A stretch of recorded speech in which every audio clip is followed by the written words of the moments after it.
सोम प्रदोष की कथा।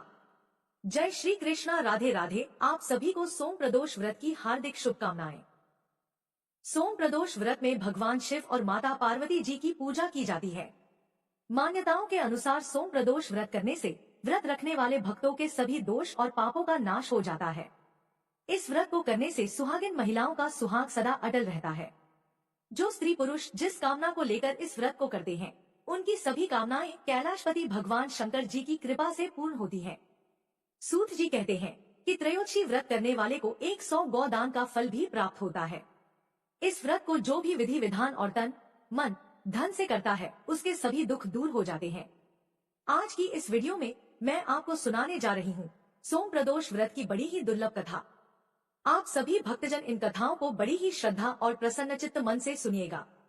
एक बार प्रेम से बोलिए भगवान भोलेनाथ की जय। स्कंद पुराण के अनुसार सूत जी कहते हैं कि विदर्भ देश में सत्यव्रत नाम से प्रसिद्ध एक राजा थे। धर्म पूर्वक राज्य करते हुए उनका बहुत सा समय सुखपूर्वक बीत गया। एक समय शाल देश के राजाओं ने विदर्भ देश पर आक्रमण कर दिया। उनके बीच भयंकर युद्ध हुआ। दोनों पक्षों की बहुत सी सेनाएं मारी गईं, परंतु अंत में विदर्भ देश के राजा भी उनके हाथों से मारे गए। विदर्भ राज की गर्भवती स्त्री दुखी होकर रात के समय राजभवन से निकलकर वन की ओर चली गई।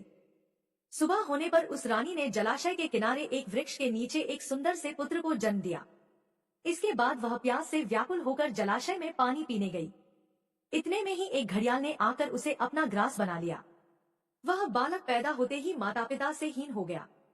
जब वह नवजात शिशु वृक्ष के नीचे पड़ा हुआ जोर जोर से रो रहा था, उसी समय भगवान भोलेनाथ की कृपा से वहां पर एक उमा नाम की ब्राह्मणी पहुंची। वह अपने 1 वर्ष के बालक शुचिव्रत को गोद में लिए हुए थी।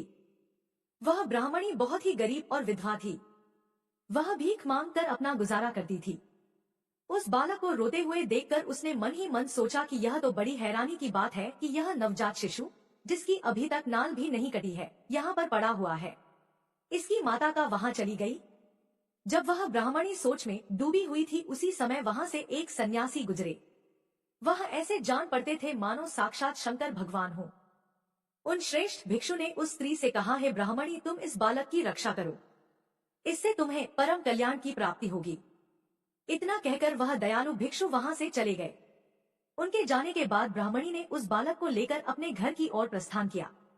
वह ब्राह्मणी एक चक्र नामक नगर में निवास करती थी। ब्राह्मणी ने उस बालक का अपने बेटे के समान ही पालन पोषण किया और उसका नाम धर्मगुप्त रखा। वह भिक्षा के अन्न से ही अपने पुत्र और राजकुमार दोनों को पालने लगी। एक दिन वह ब्राह्मणी उन दोनों बालकों को साथ लेकर भीख मांगती हुई देव मंदिर में चली गई। उस समय वहां पर शांडिल्य मुनि पधारे हुए थे।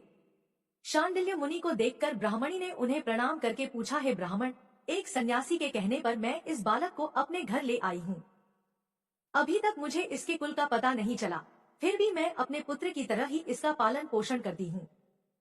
आप ज्ञान के नेत्रों से देखकर मुझे बताने की कृपा करें कि यह बालक किस कुल में उत्पन्न हुआ है और इसके माता पिता कौन हैं।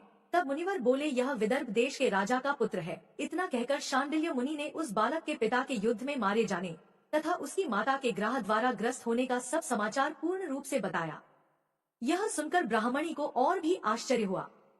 फिर उसने प्रश्न किया, है महामुनि, वह राजा सभी भोगों को छोड़कर युद्ध में क्यों मारे गए और इस बालक को यह दृढ़ता कैसे प्राप्त हुई? यह अपने राज्य को कैसे प्राप्त करेगा? यह तो मेरे पुत्र की तरह भिक्षा के अन्न से ही जीवन निर्वाह करता है। इसकी दरिद्रता के निवारण का क्या उपाय है? तब शांडिल्य मुनि बोले, इस राजकुमार के पिता विदर्भराज पूर्व जन्म में पांडे देश के राजा थे। एक दिन प्रदोष काल में राजा बड़ी भक्ति भाव से त्रिलोकीनाथ महादेव जी की आराधना में मग्न थे। उसी समय उनके नगर में बड़ा भारी कोलाहल मचा। उस शोर को सुनकर राजा ने बीच में ही भगवान शंकर की पूजा को छोड़ दिया और राजभवन से बाहर निकल गए। इसी समय राजा का मंत्री शत्रु को पकड़कर उनके समीप ले आया। वह शत्रु पांड्य राज्य का सामंत था। उसे देखते ही राजा ने क्रोध पूर्वक उसका मस्तक कटवा दिया। शिव पूजा को छोड़कर नियम को समाप्त किए बिना ही राजा ने रात में भोजन भी कर लिया।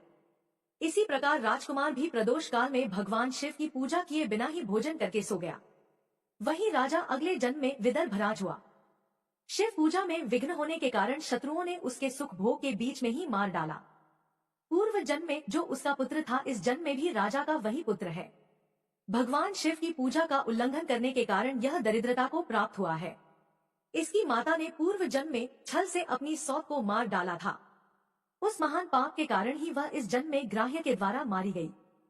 हे ब्राह्मणी, तुम्हारा पुत्र पूर्व जन्म में भी एक ब्राह्मण था। इसने अपना सारा जीवन केवल दान लेने में ही बिताया, यज्ञ आदि सत्कर्म नहीं किए, इसलिए यह दरिद्रता को प्राप्त हुआ है। उस दोष के निवारण के लिए अब यह भगवान शंकर की शरण में जाए। यदि यह दोनों बालक प्रदोष के दिन भगवान शंकर का पूजन करते रहें, तो वर्ष भर के भीतर ही इनकी दरिद्रता का नाश होगा और राज्य सुख की प्राप्ति होगी। इस प्रकार शरण में आई हुई ब्राह्मणी को मधुर वचनों द्वारा आश्वासन देकर शांडिल्य मुनि ने उनके दोनों बालकों को भगवान शंकर की आराधना के मंत्र का उपदेश दिया। उसके बाद ब्राह्मणी अपने दोनों बालकों को लेकर वहां से चली गई। 4 मास बाद एक दिन ब्राह्मण का पुत्र नदी में स्नान करने गया। वहां उसे धन से भरा हुआ एक घड़ा मिला, जिसे लेकर वह अपनी माँ के पास गया।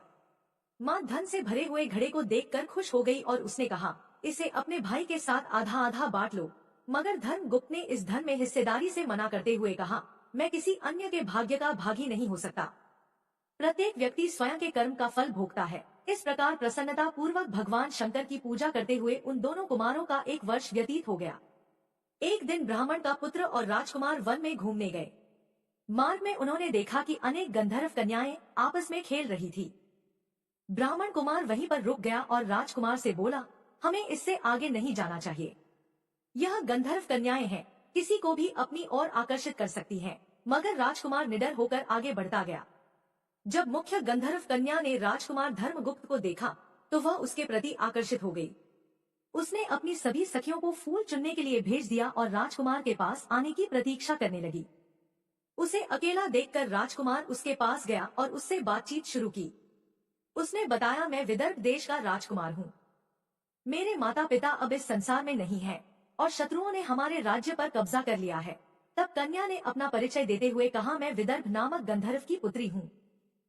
मेरा नाम अंशुम है और मैं गायन में प्रवीण हूँ। उसने यह भी कहा, मैं आपसे विवाह करना चाहती हूँ। इतना कहकर उसने अपनी मोतियों की माला निकालकर राजकुमार को पहना दी। तब राजकुमार ने पूछा, तुम राजपाट गवा चुके राजकुमार के साथ कैसे रह पाओगी और अपने माता पिता की अनुमति के बिना तुम मेरे साथ कैसे आ सकती हो? इस पर अंशुम ने बोला, चाहे जो हो जाए मैं वही करूंगी जो मैं चाहती हूँ। तुम 2 दिन बाद प्रातःकाल यहाँ आकर मुझसे मिलना। इतना कहकर वह वहाँ से चली गई। राजकुमार ने वापस आकर ब्राह्मणी और उसके पुत्र को सारी बात बताई। वे दोनों बहुत खुश हुए। 2 दिन बाद राजकुमार पुनः उसी वन में गया। उसने देखा कि अंशुम अपने पिता के साथ उसकी प्रतीक्षा कर रही है। तब गंधर्व राज ने राजकुमार से कहा, मैं कैलाशपुरी गया था। वहां भगवान शिव और माता पार्वती ने मुझे बुलाकर कहा कि धर्मगुप्त नामक राजकुमार राज्य से विहीन होकर भटक रहा है। जाओ और उसका राज्य पुनः प्राप्त करने में उसकी सहायता करो। मैं उनकी आज्ञा के अनुसार अपनी पुत्री अंशुम का हाथ तुम्हारे हाथ में दे रहा हूँ और राज्य प्राप्त करने में मैं तुम्हारी सहायता करूँगा। मेरी पुत्री 10,000 वर्ष तक तुम्हारे साथ इस पृथ्वी पर रहेगी और जब तुम शिवलोक में जाओगे तब भी वह इसी काया में तुम्हारे साथ ही रहेगी। भगवान शिव के आदेशानुसार धर्मगुप्त और अंशुम का विवाह हो गया। अंशुम के पिता ने अपनी गंधर्व सेना भी राजकुमार को दे दी। सेना की सहायता से उसने अपने शत्रुओं को परास्त कर दिया और अपने पिता का खोया हुआ राज्य उन्हें प्राप्त कर लिया। अब राजकुमार धर्मगुप्त राजा बन गया। उसने अपने बुरे दिनों में उसे पालने वाली गरीब ब्राह्मणी को राजमाता का दर्जा दिया और शुचिव्रत को अपना छोटा भाई माना। इस प्रकार नियमित रूप से प्रदोष व्रत करने से ब्राह्मणी, उसके पुत्र शुचिव्रत और राजकुमार धर्मगुप्त को धन, धान्य तथा सुख संपत्ति की प्राप्ति हुई। सूत जी कहते हैं कि जो मनुष्य प्रदोष व्रत की इस पुण्य महात्म्य को एकाग्र चित्त होकर सुनते हैं अथवा पढ़ते हैं, उन्हें 100 जन्मों तक कभी दरिद्रता नहीं होती और अंत में वह ज्ञान के ऐश्वर्य से युक्त होकर भगवान शंकर के परम धाम को प्राप्त होते हैं। प्रेम से बोलिए भगवान शंकर की जय, माता पार्वती की जय। अब आप सुनिए भगवान शिव की कथा।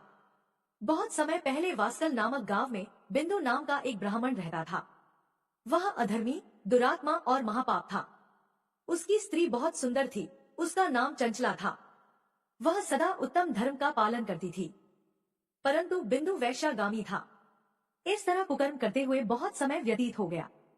उसकी स्त्री काम से पीड़ित होने पर भी धर्म नाश के भय से क्लेश सहकर भी काफी समय तक धर्म भ्रष्ट नहीं हुई। परंतु आगे चलकर वह भी अपने दुराचारी पति के आचरण से प्रभावित होकर दुराचारी और अपने धर्म से विमुख हो गई।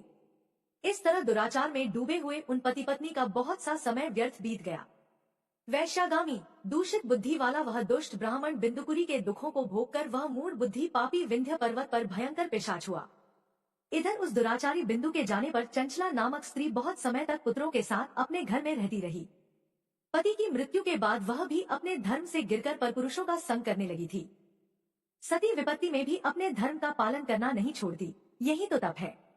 कठिन तो होता है, लेकिन इसका फल मीठा होता है। एक दिन देव योग से किसी पुण्य पर्व के आने पर वह अपने भाई बंधुओं के साथ गोकर्ण क्षेत्र में गई। उसने तीर्थ के जल में स्नान किया और जनों के साथ यहाँ वहाँ घूमने लगी। वह एक देव मंदिर में गई।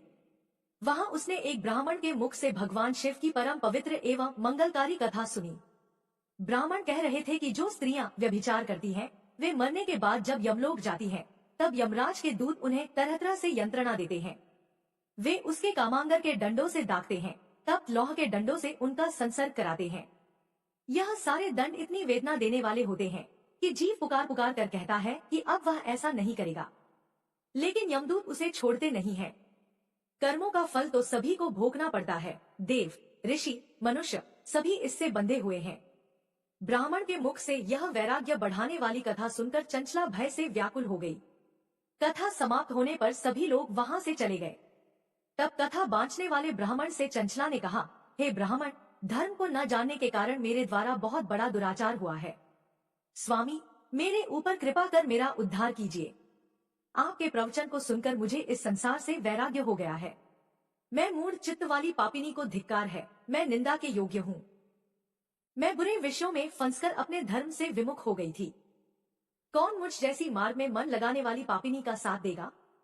जब यमदूत मेरे गले में फंदा डालकर मुझे बांधकर ले जाएंगे और नरक में मेरे शरीर के टुकड़े करेंगे, तब मैं कैसे उन महायातनाओं को सहन कर पाऊंगी? मैं सब प्रकार से नष्ट हो गई हूँ। अभी तक मैं हर तरह से पाप में डूबी रही हूँ। हे ब्राह्मण, आप मेरे गुरु हैं, आप ही मेरे माता पिता हैं। मैं आपके शरण में आई हूँ। मुझ अबला का अब आप उद्धार कीजिए। इस प्रकार विलाप करती हुई चंचला ब्राह्मण देवता के चरणों में गिर पड़ी। तब ब्राह्मण ने उसे कृपा पूर्वक उठाया और इस प्रकार कहा, नारी, तुम सौभाग्यशाली हो जो भगवान शंकर की कृपा से तुमने वैराग्य पूर्ण यह कथा सुनी है और कथा को सुनकर समय से अपनी गलती का एहसास कर लिया है। तुम डरो मत और भगवान शिव की शरण में जाओ। उनकी परम कृपा से तुम्हारे सभी पाप नष्ट हो जाएंगे। मैं तुम्हें भगवान शिव की कथा सहित वह मार्ग बताऊंगा जिसके द्वारा तुम्हें सुख देने वाली उत्तम गति प्राप्त होगी। शिव कथा सुनने से तुम्हारी बुद्धि शुद्ध हो गई है और तुम्हें पश्चाताप हुआ है तथा मन में वैराग्य उत्पन्न हुआ है। पश्चाताप ही पाप करने वाले पापियों के लिए सबसे बड़ा प्रायश्चित है। जो मनुष्य अपने कुकर्म के लिए प्रायश्चित नहीं करता, वह उत्तम गति प्राप्त नहीं करता, परंतु जिसे अपने कुकृत्य पर हार्दिक पश्चाताप होता है, वह अवश्य ही उत्तम गति का भागीदार होता है। इसमें कोई शक नहीं है। शुद्ध चित्त में ही भगवान शिव और माता पार्वती का वास होता है। वह शुद्ध आत्मा पुरुष सदा शिव के पद को प्राप्त होता है। इस कथा का श्रवण सभी मनुष्यों के लिए कल्याणकारी है, अतः इसकी आराधना और सेवा करनी चाहिए। हे ब्राह्मण पत्नी, तुम अन्य विषयों से अपने मन को हटाकर भगवान शंकर की इस परम पावन कथा को सुनो। इससे तुम चित्त की शुद्धि होगी और तुम्हें मोक्ष की प्राप्ति होगी। जो मनुष्य निर्मल हृदय से भगवान शिव के चरणों का चिंतन करता है, उसकी एक ही जन्म में मुक्ति हो जाती है। यह कहकर वे ब्राह्मण चुप हो गए। उनका हृदय करुणा से भर गया, वे ध्यान में मग्न हो गए। ब्राह्मण का यह उपदेश सुनकर चंचला के नेत्रों में आनंद के आंसू छलक आए। वह हर्ष भरे हृदय से ब्राह्मण देवता के चरणों में गिर गई और हाथ जोड़कर बोली, मैं कृतार्थ हो गई। हे ब्राह्मण, शिव भक्तों में श्रेष्ठ स्वामी, आप धन्य हैं। आप परमार्थदर्शी हैं और सदा परोपकार में लगे रहते हैं। साधु, मैं नरक के समुद्र में गिर रही हूँ, कृपा करके मेरा उद्धार कीजिए। जिस पौराणिक और अमृत के समान कथा की बात आपने की है, उसे सुनकर ही मेरे मन में वैराग्य उत्पन्न हुआ। उस अमृतम कथा को सुनने के लिए मेरे मन में बड़ी श्रद्धा हो रही है। कृपया आप मुझे उसे सुनाइए। कथा सुनने की इच्छा मन में लिए हुए चंचला उन ब्राह्मण देवता की सेवा में वहीं रहने लगी। उस गोकर्ण नामक महाक्षेत्र में उन ब्राह्मण देवता के मुख से चंचला भगवान शिव की भक्ति, ज्ञान और वैराग्य बढ़ाने वाली और मुक्ति देने वाली परम उत्तम कथा सुनकर कृतार्थ हुई। उसका चित्त शुद्ध हो गया। वह अपने हृदय में शिव के सगुण रूप का चिंतन करने लगी। वह सदैव शिव सच्चिदानंदमय स्वरूप का स्मरण करती थी। इसके बाद अपना समय पूर्ण होने पर चंचला ने बिना किसी कष्ट के अपना शरीर त्याग दिया। उसे लेने के लिए एक दिव्य विमान वहां पहुंचा। यह विमान शोभा साधनों से सजा था और शिव गणों से सुशोभित था। चंचला विमान से शिवपुरी पहुंची। उसके सारे पाप धुल गए। वह दिव्य रूप धारिणी दिव्यांगना हो गई थी। वह गौरांग देवी मस्तक पर अर्धचंद्र का मुकुट और अन्य दिव्य आभूषण पहने शिवपुरी में पहुंची। वहां उसने सनातन देवता त्रिनेत्रधारी महादेव शिव को देखा। सभी देवता उनकी सेवा में भक्ति भाव से उपस्थित थे। उनकी अंग कांति करोड़ों सूर्य के समान प्रकाशित हो रही थी। 5 मुख और हर मुख में 3-3 नेत्र थे। मस्तक पर अर्धचंद्र आकार मुकुट शोभायमान हो रहा था। कंठ में नील चिन्ह उनके साथ में देवी गौरी विराजमान थी, जो विद्युत पुंज के समान प्रकाशित हो रही थी। महादेव जी की कांति कपूर के समान गौर थी। उनके शरीर पर श्वेत वस्त्र थे तथा शरीर श्वेत भस्म से युक्त था। इस प्रकार भगवान शिव के परम उज्ज्वल रूप के दर्शन कर चंचला बहुत प्रसन्न हुई। उसने भगवान को बारंबार प्रणाम किया और हाथ जोड़कर प्रेम, आनंद और संतोष से युक्त होकर विनीत भाव से खड़ी हो गई। उसके नेत्रों से आनंद के आंसुओं की धारा बहने लगी। भगवान शंकर और भगवती गौरी उमा ने करुणा के साथ सौम्य दृष्टि से देखकर चंचला को अपने पास बुलाया। गौरी उमा ने उसे प्रेम पूर्वक अपनी सखी बना लिया। चंचला सुख पूर्वक भगवान शिव के धाम में उमा देवी की सखी के रूप में निवास करने लगी। एक दिन चंचला आनंद में मग्न उमा देवी के पास गई और दोनों हाथ जोड़कर उनकी स्तुति को करने लगी। हे गिरिराज नंदिनी, स्कंद माता उमा, आप सभी मनुष्यों एवं देवताओं द्वारा पूजित तथा समस्त सुखों को देने वाली हैं। आप शंभु प्रिया है, आप ही सगुणा और निर्गुणा है। हे सच्चिदानंद स्वरूपा, आप ही प्रकृति की पोषक है। हे माता, आप ही संसार की सृष्टि, पालन और सहार करने वाली है। इस प्रकार सद्गति प्राप्त चंचला देवी की स्तुति कर शांत हो गई। उसकी आंखों में प्रेम के आंसू उमड़ आए। तब शंकर प्रिया भक्त वत्सला उमा देवी ने बड़े प्रेम से चंचला को चुप कराते हुए कहा, सखी चंचला, मैं तुम्हारी इस स्तुति से प्रसन्न हूँ। बोलो, क्या वर मांगती हो? तब चंचला बोली, हे गिरिराज कुमारी, मेरे पति बिंदु इस समय कहाँ हैं? उनकी स्थिति कैसी है? मुझे बताइए और कुछ उपाय कीजिए ताकि हम फिर से मिल सके। हे महादेवी, मेरे पति एक शूद्र जाति वैश्या के प्रति आसक्त थे और पाप में ही डूबे रहते थे। गिरिजा बोली, बेटी, तुम्हारा पति बिंदु पापी था, उसका अंत बड़ा भयानक हुआ। वैश्या का उपभोग करने के कारण वह मूर्ख नरक में अनेक वर्षों तक अनेक प्रकार के दुख भोग रहा है। अब शेष पाप को भोगने के लिए वंद्य पर्वत पर पिशाच की योनि में रह रहा है और वह दुष्ट वही वायु पीकर रहता है और सब प्रकार के कष्ट सहता है। गौरी देवी की यह बात सुनकर चंचला अत्यंत दुखी हो गई। फिर मन को किसी तरह स्थिर करती हुई दुखी हृदय से मां गौरी से उसने एक बार फिर पूछा, हे महादेवी, मुझ पर कृपा कीजिए और मेरे पापी पति का अब उद्धार कीजिए। कृपा करके मुझे वह उपाय बताइए जिससे मेरे पति को उत्तम गति प्राप्त हो सके। गौरी देवी ने कहा, यदि तुम्हारा पति भगवान शिव की पुण्यम उत्तम कथा सुने तो वह इस दुर्गति को पार करके उत्तम गति का भागी हो सकता है। अमृत के समान मधुर गौरी देवी के यह वचन सुनकर चंचला ने दोनों हाथ जोड़कर मस्तक झुकाकर उन्हें बार बार प्रणाम किया और प्रार्थना की कि मेरे पति को भगवान शिव की कथा सुनाने की व्यवस्था कीजिए। ब्राह्मण पत्नी चंचला के बार बार प्रार्थना करने पर शिवप्रिया गौरी देवी ने भगवान शिव की महिमा का गान करने वाले गंधर्व राज तुमरो को बुलाकर कहा, तुमरो, तुम्हारी भगवान शिव में प्रीति है। तुम मेरे मन की सभी बातें जानकर मेरे कार्यों को सिद्ध करते हो, तो मेरी इस सखी के साथ वंद पर्वत पर जाओ। वहाँ एक महाघोर और भयंकर पिशाच रहता है। पूर्व जन्म में वह पिशाच बिंदुकुरी हो गया था। वह स्नान, संध्या आदि नित्य कर्म छोड़कर अपवित्र रहने लगा। क्रोध के कारण उसकी बुद्धि भ्रष्ट हो गई थी। दर्जनों से उसकी मित्रता तथा सज्जनों से द्वेष बढ़ गया था। वह अस्त्र शस्त्र से हिंसा करता, लोगों को सताता और उनके घरों में आग लगा देता था। चांडाल से दोस्ती करता और वह रोज वैश्या के पास जाता था। पत्नी को त्याग कर दुष्ट लोगों से दोस्ती कर उन्हीं के संपर्क में रहता था। वह मृत्यु तक दुराचार में फंसा रहा। मृत्यु के बाद उसे पापियों के भोग स्थान यमपुरी में ले गए। वहाँ घोर नरकों को सहकर इस समय वह विद्या पर्वत पर पिशाच बनकर रह रहा है और पापों का फल भोग रहा है। तुम उसके सामने परम पुण्यम पापों का नाश करने वाली भगवान शिव की दिव्य कथा का प्रवचन करो।